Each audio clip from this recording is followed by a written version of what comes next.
la prioridad número uno del gobierno, ¿no? Como dijo Arriazu, digan lo que digan, la prioridad es que no se escape el dólar y en todo caso que flote en esta banda, dentro de la banda, entre 1.250 y 1.350. Esta es un poco la idea, ¿no? De un gobierno que cree en los mercados, cree en la libre exportación, cree que el auto estaba sano. ¿Te acordás cuando decía que el auto estaba sano y que cuando la economía está sana hay más demanda de pesos y que hacía falta ponerle combustible a esta economía y meterle pesos y dólares, y porque no era un auto todo chocado como el que había dejado el kirchnerismo, pero en algún momento, evidentemente, cuando el dólar se acercó en flotación cerca del techo de la banda, se asustaron y algunos dicen, hicieron un apretón monetario que está rompiendo muchas cosas. Pareciera que están o muy asustados o no se entiende bien qué es lo que les está pasando, ¿no? Porque lo vienen aparte recalcando, ¿no? Ni un peso en la calle. Furiase está meta a tuitear diciendo no vamos a dejar un peso en la calle. Es decir, están convencidos de que se derrumbó la demanda de pesos. Digamos, están convencidos que la demanda de dinero, que decían que venía fuerte, que hace un mes y medio, están convencidos, bueno, tienen el argumento de que es el riesgo Cuca, la cuestión de la campaña electoral, pero están convencidos de que, bueno, que en este momento hay una campaña electoral que te derrumba la demanda de pesos, ¿no? Como si estuvieran en medio de una corrida, y la verdad que no están en una corrida, ¿no? Pero bueno, no sé qué están viendo. Sí, no, más que nada eso. Bueno. Sí. Dale. Sí, no digo, está claro como es claro lo que decía Arriazu, ¿no? Es cueste lo que cueste, estabilidad cambiaria y no abortar el proceso de desinflación o que la inflación acelere tras la suba que tuvo en julio. Creo que, bueno, el dólar ya en 1.370 no le quedaba, como decía Arriazu, y dice, bueno, lo trataron de llevar a un nivel un poco más amigable, digamos, pero bueno, con un costo muy grande. Y después sí, hay que ver si esa parte que se ve el equipo económico que antes estaba más firme en las cuestiones, o sea, se ve cierta improvisación con respecto al tema de movimiento de encaje y toda la política monetaria. Hay que ver si en algún momento eso hace pie y se tranquiliza un poco el mercado para ver cómo sigue para adelante, pero inevitablemente ya el gobierno lo dice explícitamente, entró en un modo stand-by, vamos a dejar todo esto quieto hasta que llegue la elección. Ya aseguró que no compran reserva del Tesoro, no va a comprar reserva, no hay punto anker, o sea, hay que secar la plaza de precios y que el dólar llegue tranquilo y la inflación no tenga ningún sobresalto. Creo que está claro que van a llegar así, al menos ahora a septiembre, y después ver cómo sea después de los resultados de la elección de provincia, y si eso le da un empujón para llegar más cómodo a octubre, pero primero el testeo de septiembre, ¿no? Yo la verdad es que mezcla de información e impresión. Hubo susto, digamos, los banqueros están seguros, digamos, por los contactos que tuvieron antes de esta realidad alcista de la tasa, las medidas, de que hubo susto en el equipo económico por la suba del dólar y convencido de que para llegar con las mejores chances a septiembre primero y después a octubre, dólar quieto, eso, sacar al dólar de la agenda de todos los días, porque eso le podía generar turbulencias en la inflación, pero más allá de si hay traspaso a precio, la velocidad del traspaso a precio, de la suba del dólar, que es el dólar como discusión pública todos los días, y eso podía traer problemas para el momento de las elecciones. Y esto es llegar con el dólar a las piñas, digamos, tranquilo, pegarle martillazos y también a la actividad económica. Entonces, pero bueno, ¿viste? Esos son, en todo caso, serán reacciones más, hablo de la actividad económica, de la economía real, más lentas. Sí, se van a ver más tarde. Y claro, que le da tiempo, en todo caso, para corregir después de las elecciones. Pero con el dólar todo el tiempo moviéndose, ellos creen que les quitaba chances de ganar en septiembre y en octubre. Sí, a juzgar por los movimientos de los activos en el mercado, donde más vemos debilidad en los últimos días, en particular del jueves pasado, es en las acciones argentinas y en los bonos del Tesoro en pesos, no en los bonos en dólares, y ahí hay un elemento interesante para considerar, pero me parece que algo muy negativo fue la semana pasada cuando, primero el día 14, Caputo escribió un mensaje en su cuenta de X muy extenso donde describe toda la política monetaria, ¿no? Dice que la política monetaria actual es simple, transparente y rules-based, o sea, basada en reglas. La cantidad de pesos está fija, está el punto anchor para remonetizar, la regla monetaria del dólar en techo y de la banda, listo. Esta es, como lo dice acá, simple, transparente y basada en reglas. Pero al día siguiente, o al otro, creo que fue al día siguiente, habrá sido el 15, que fue el jueves, fue la confesión ahí en el stream de las tres anclas. No, o sea, no aplica más esto. Vamos a un paréntesis donde es como una especie de torniquete. No le voy a decir cepo porque se usa para los dólares, cepo, pero es como un torniquete de pesos que es una especie de paréntesis en la política monetaria, que es totalmente arbitraria. Y si bien supongo que en el mercado, o sea, es obvio que si gana el gobierno sube el mercado y si pierde el gobierno baja el mercado, ¿no? El candidato del mercado es el oficialismo, eso está claro. Pero me parece que hay un límite a partir del cual tener prácticas tan arbitrarias, poco transparentes y electoralistas, no, me parece que no es bien visto. Por más que sea de hecho por el candidato del mercado, ¿entendés? Es como una práctica kirchnerista, por decirlo de una manera que todos entiendan. Que en vez de decir, che, vienen las elecciones, congelo la nafta, piso la tarifa, doy bonos, o sea, rompo la macro para tratar de ganar, es lo mismo, rompo la macro para tratar de ganar, con otras herramientas, ¿no? Pero me parece que eso indudablemente no está bien visto. ¿Sabes qué? Ahí estaba pensando, no sé, no está bien visto por el tema del mercado, vos decís, de kirchnerismo. Yo creo que lo que no está bien visto es que el mercado quería, como quería el FMI, digamos, que hubiera más dólares en la reserva del Banco Central y que esta economía en su momento tuvieron la oportunidad de monetizarla de manera tradicional, ¿no? Comprando dólares y emitiendo pesos. Sí. Que como en general se han monetizado las economías en los procesos de estabilización, digamos, emitiendo pesos con respaldo, ¿no? Contra dólares. Hay un paper muy interesante que lo recomiendo de Levi Yeyati que publicó para la Universidad de Itela con Juan Francisco Gómez y Patricio Temperley. Es un documento de trabajo 2025-01 de la Escuela de Gobierno de la Universidad de Itela. Y dice, la fuente importa cómo el tema de acumular reservas baja el riesgo país, y dice que hacen toda una correlación con no sé cuántos países y experiencias de plan de estabilización y demás, y comparan justamente la acumulación de reservas vía emisión de deuda soberana o la acumulación de reservas vía lo que llaman, ¿cómo lo llaman? Tiene una palabra en inglés que lo llaman, bueno, la compra de dólares en el mercado por parte del Banco Central emitiendo pesos y esterilizando esos pesos con pasivos remunerados del Banco Central, ¿no? En su momento las LEVAC o lo que fuera. Lenin, ¿cómo es? Leaning against the wind. Es algo así como... Inclinarse contra el viento. Claro, exactamente. Leaning against the wind.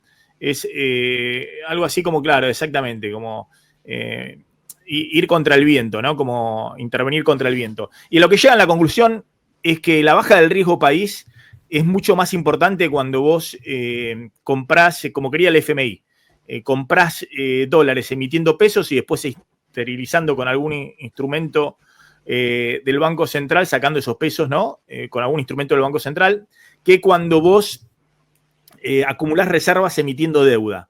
De todas maneras, este gobierno no acumuló reserva emitiendo deuda, pero era la idea de Caputo al emitir, que emitió 1.500 millones de dólares de los bonos en pesos suscritos por no residentes. Mirá la precisión, justo, no sé si lo habrán hecho, viste, si lo publican ahora, porque estaban pensando en esa discusión del gobierno. ¿Y por qué dicen que baja mucho más el riesgo? ¿Cuál es la explicación que le dan?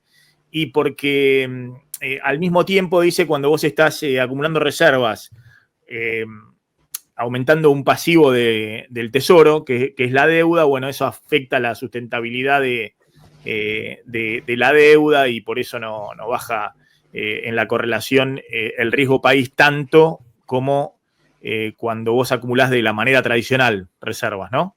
Pero bueno, lo dejo ahí picando, digamos. Me parece que todo lo que querrían ver es mucho más reserva en el Banco Central y obviamente eso tal vez podría generar, no sé, es un contrafáctico, un riesgo país distinto que te despeje la idea esta del riesgo de impagos a partir del año que viene, ¿no? Pero ahora después lo pongo acá en la descripción, el link del paper de Levi Yeyati. Justo el otro día lo entrevistamos a Esteban Domecq y él nos hablaba, bueno, como de 3 factores, hablando de este tema, ¿no? Él decía, hay un riesgo, o sea, una parte del riesgo país que está explicado por el pasado, por el veraz de Argentina, dice. Eso porque te miran antecedentes, bueno, estás todo en rojo, defaulteaste X cantidad de veces, la experiencia de Macri reciente, bueno, reperfilamiento, todo eso.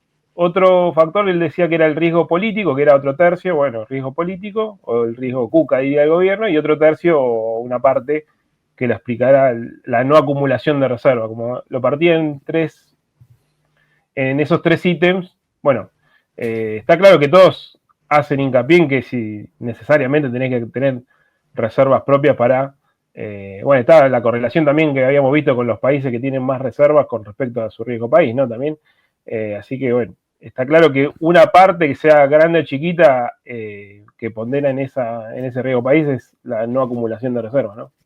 Sí. El otro tema, y esto es un poco para vos, Martín, ¿no? Yo hoy escribí una nota en El Cronista, está para member del Cronista, pero dice súper apretón, sin dólares ni pesos para pasar la elección. Y digo ahí sobre el final de cómo pasábamos del escenario, ¿no? Donde era monetizar con dólar y con peso y ahora no tenemos nada. Y digo ahí sobre el final de la nota, algo que alguien anoche conversando me corrigió y puede ser que tenga razón, que dice, en el mejor de los casos, hasta octubre Caputo apuesta a rearmar el carry y descomprimir un poco la tasa, garantizando la estabilidad cambiaria. En el peor, están dispuestos, como anticipó Milei, a darle otra vuelta al torniquete de peso, ¿no? Lo que conté el otro día, que Milei le dijo a los diputados el martes pasado cuando se reunió ahí en Olivos antes de ver la película de Francella, les anticipó ese martes que iban a subir los encajes, cosa que hicieron el jueves. Y le dijo, y si es necesario, lo vamos a subir todavía más, ¿no? Si eso no alcanzaba la suba de encaje, que terminaron en el 50% prácticamente, ¿no? Para plazo fijo, 55%, lo vamos a subir todavía más.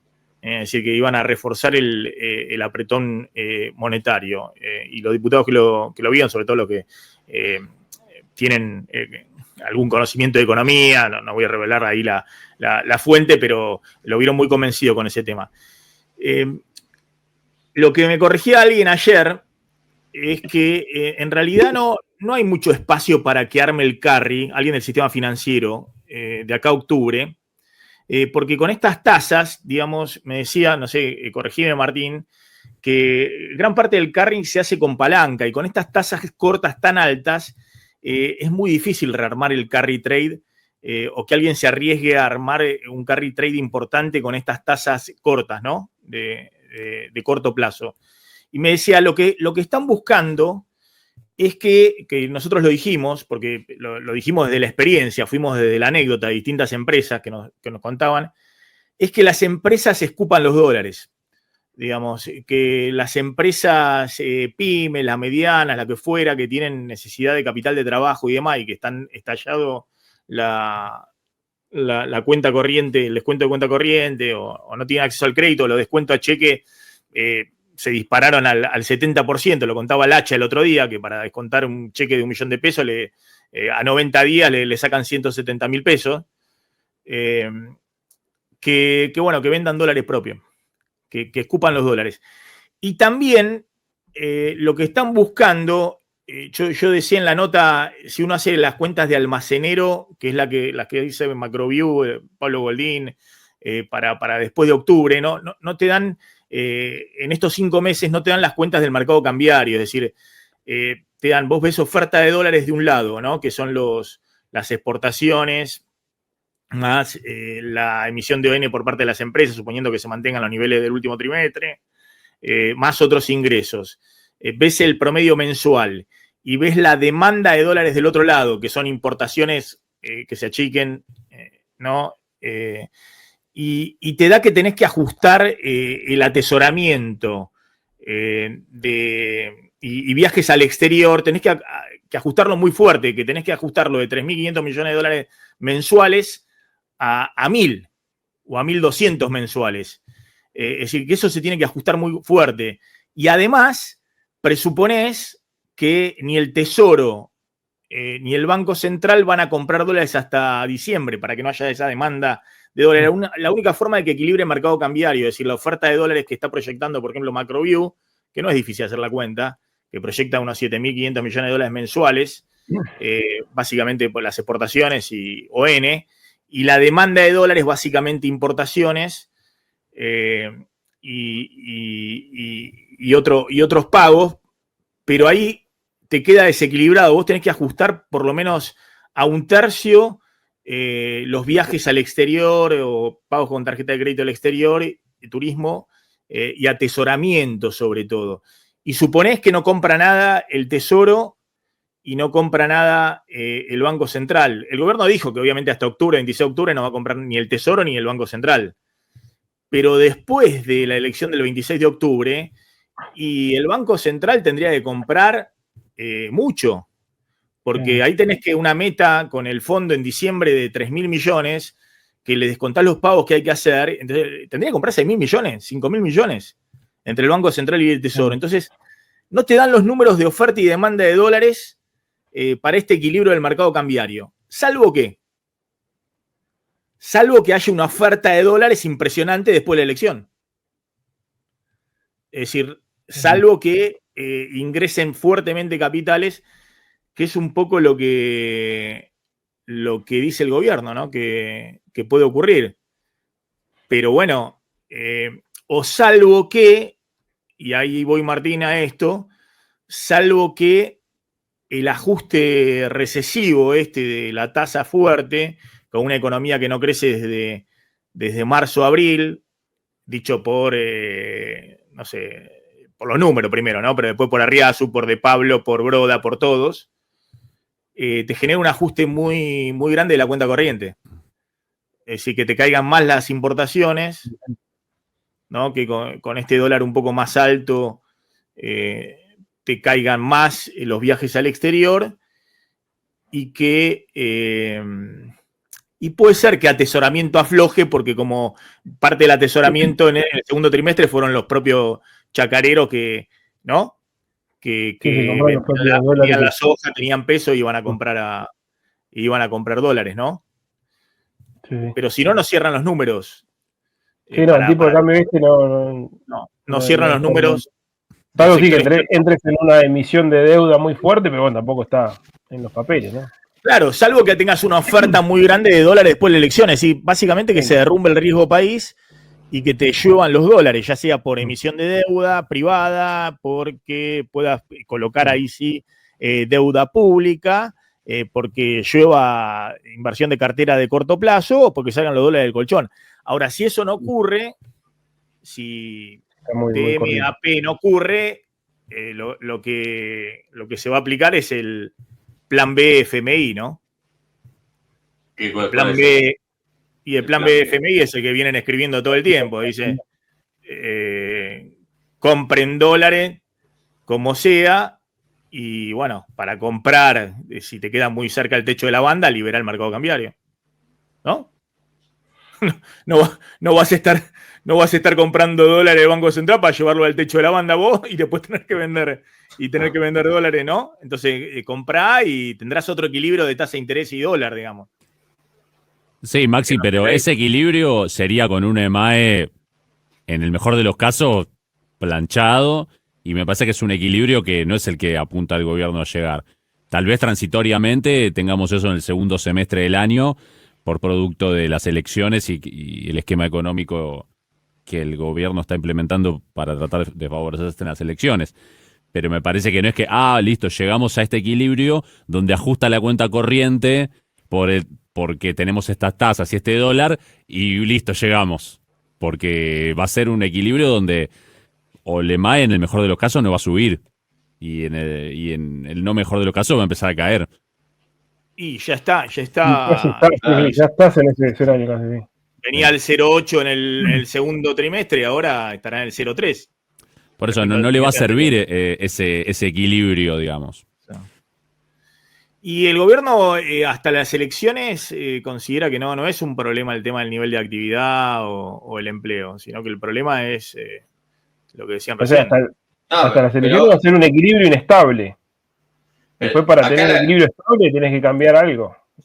Acá la pregunta, me parece que la pregunta adicional es, sí, es la misma de siempre y hasta ahora, digo, es esta, la voy a hacer antes. Es si el mercado en octubre, supongamos que el gobierno le va más o menos bien en las elecciones en la provincia de Buenos Aires, que no hay ningún batacazo que estemos hablando de otra cosa, le va más o menos bien, sigue. El mercado, cuando llegue octubre, y no se va a adelantar si se piensa que después de octubre, justamente con estas tasas de interés no existe, que tiene que acumular dólares, que tiene que bajar el riesgo país, que todo eso se hace con otro tipo de cambio, y no se va a adelantar. Yo creo que sí, siempre se adelanta. Entonces, mi pregunta hoy es, ¿el gobierno hizo todo para llegar al 26 de octubre equilibrado esto, lo que estamos viendo?